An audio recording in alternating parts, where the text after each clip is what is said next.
Merhaba arkadaşlar, kanalıma hoş geldiniz. Bugün sizlerle birlikte ekonomiyi yorumlayacağız. Dünya para piyasalarının teknik analiz verilerinden bahsedeceğim.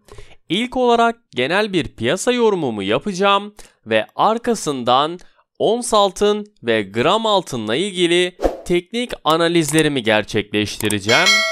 Arkadaşlar, kanalıma abone olmayı, beğenmeyi ve aşağıya yorumlarınızı bırakmayı lütfen unutmayalım. Küresel piyasalardaki risk iştahı devam ediyor. Borsa İstanbul Yüz Endeksi dün %0,94'lük yükseliş ile 1536 seviyesinden kapatırken işlem hacmi ise 20,5 milyar Türk lirası seviyesinde gerçekleşti. Gün içerisinde yükselişini sürdüren endeks en yüksek seviyelerine yakın bir noktadan kapatırken endeksin en yüksek 1538 seviyesinden işlem görürken en düşük seviye bandı ise 1516 seviyesinde gerçekleşti. Son 10 işlem gününün 9'unda yükselişini sürdüren endeksin güçlü görünümünü koruduğunu görüyoruz. Yurt dışı piyasalara baktığımızda ise Amerika Birleşik Devletleri'nde Dow Jones Endeksi %0,26, S&P 500'de %0,18 ve teknoloji borsası olan Nasdaq'ta da %0,63'lük yükselişle kapattığını gördük. Avrupa borsalarında da karışık seyir hakim olurken Asya piyasalarının ilk işlem gününde de karışık seyrin sürdüğünü söylemek isterim. Cumhurbaşkanı Recep Tayyip Erdoğan, Roma'da gerçekleşen G20 zirvesi sonrası uçakta gazetecilerin sorularını yanıtlarken Amerika Birleşik Devletleri Başkanı Joe Biden ile yaptığı görüşmede F-35 konusu ve F-16 tedarikinin ele alındığını söyleyen Erdoğan, Biden'dan olumsuz bir yaklaşım görmediğini de kaydetti. Cumhurbaşkanı Recep Tayyip Erdoğan, Suriye'ye gerçekleştirilebilecek olası bir operasyon için yapılması gerektiği zaman da tabii ki operasyon yapılır, ondan geri adım atılmaz açıklamalarında bulundu. İskoçya'nın Glasgow kentinde yapılan Birleşmiş Milletler İklim Değişikliği Konferansı'na katılmayacağını açıklayan Cumhurbaşkanı Recep Tayyip Erdoğan, güvenlik taleplerimiz yerine getirilinceye Glasgow'a gitmekten vazgeçtik ifadelerini yer aldı. Bu sayede kendi güvenliğimizle ilgili değil, ülkemizin itibarıyla da ilgili meseleydi de ifadelerini ekledi. Sözlerine ancak bize bunların son anda karşılanamayacağı söylendi. Daha sonra bizim geri çevrilen talebimizdeki standartların başka bir ülke için istisnai olarak sağlanabildiğini öğrendik. Bu diplomatik tahammüllere de uymuyor. Bunu kabul edemezdik diye ifade etti. İngiltere Başbakanı Boris Johnson'ın konuyla ilgili belirtilen Cumhurbaşkanı Recep Tayyip Erdoğan'ın taleplerimiz yerine getirilmeyince biz de Glasgow'a gitmekten vazgeçtik dedi.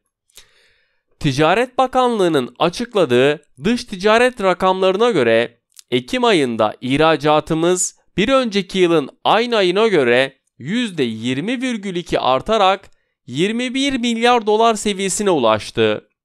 İthalatımız ise %13'lük artış ile 22,3 milyar dolar seviyesinde gerçekleşti. Dış ticaret açığımız da yaklaşık olarak 1,5 milyar dolar olarak cari açık vermeyi sürdürüyoruz. İstanbul Sanayi Odası'nın açıkladığı imalat piyama endeksi Ekim ayında 51,2 iken Eylül ayında da 52,5 olarak gerçekleşti. Yaşanılan gerilemede girdi temininde yaşanılan zorluklar ve döviz kurundaki olumsuz dalgalanmaların etkili olduğunu da söylemek isterim. Sağlık Bakanlığı tarafından açıklanan verilere göre son 24 saat içerisinde 28.678 vatandaşımızın testi pozitif çıkarken 217 vatandaşımız da hayatını kaybetti. Her iki dozunu yaptırmış, Tam anlamıyla aşılanmış vatandaşlarımızın nüfusu oranı ise %78,55 seviyesinde gerçekleşti.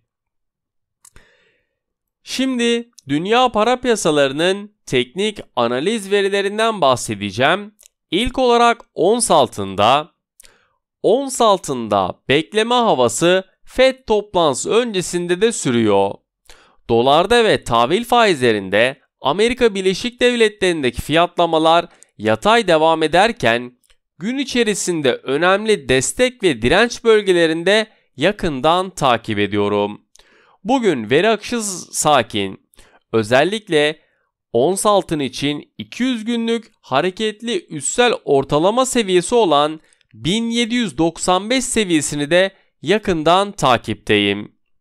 Ons altına teknik olarak baktığımızda yukarı yönlü hareketlerin oluşması durumunda 1807 ve 1815 dolar seviyelerini yakından takip ettiğim önemli direnç noktaları.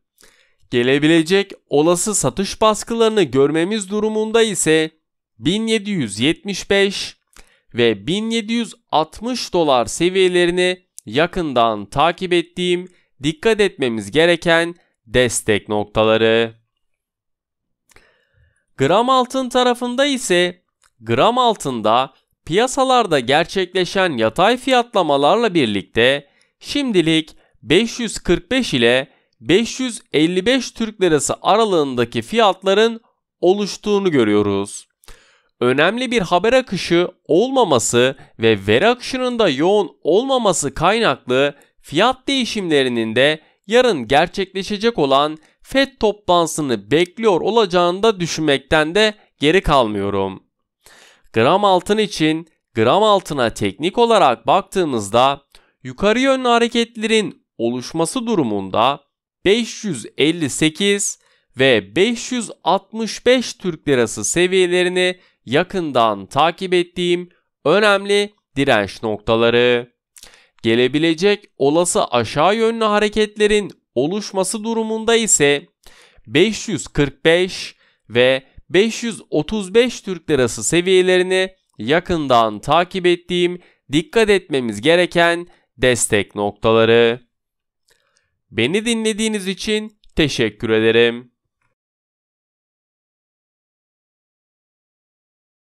Maybe you should take